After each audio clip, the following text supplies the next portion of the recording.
Well, we've looked at how to use the GROW model to coach performance and behaviors, but sometimes the situation you're coaching is dire and calls for a more forceful approach.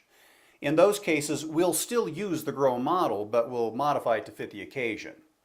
As with any coaching session, we'll still want to start with the goal. Something like, Sarah, as you know, our goal here is to create a culture of service excellence at our facility.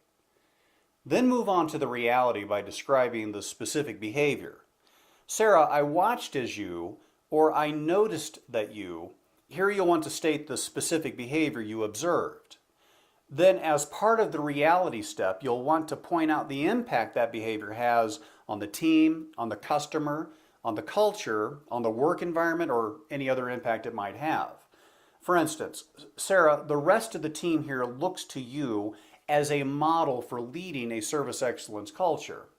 When they hear you speak to a customer in that tone, it sends a message to them that service excellence isn't all that important to us, and that it's okay to adopt the same practice. Now, the next thing you'll want to do is get the perspective of the person you're coaching.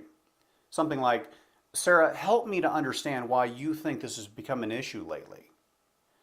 Now, so far we've stayed with the goal and the reality stages of coaching. But now it's time to move on to the options stage. Sarah, what do you suggest we do to change this behavior and ensure it doesn't happen again? Now, we're accomplishing two things here with this statement.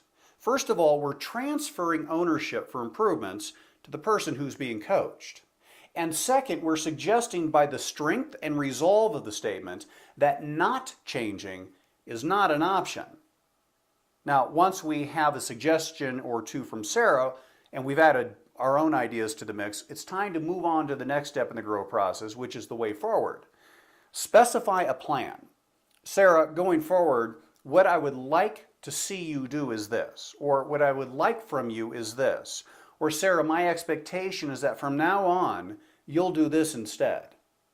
Here you simply reiterate the suggestions for improvement that Sarah herself thought of, as well as any suggestions of your own. So far, we've stayed pretty much in line with the GROW coaching model that we covered in a previous series. But now we're going to add something new to the mix to accommodate the severity of the behavior. As part of the way forward, we want to communicate clear, unambiguous consequences if the behavior continues. Sarah, I want to be clear here that if I see this behavior again, or if I see no improvement by our next meeting, the consequences will be.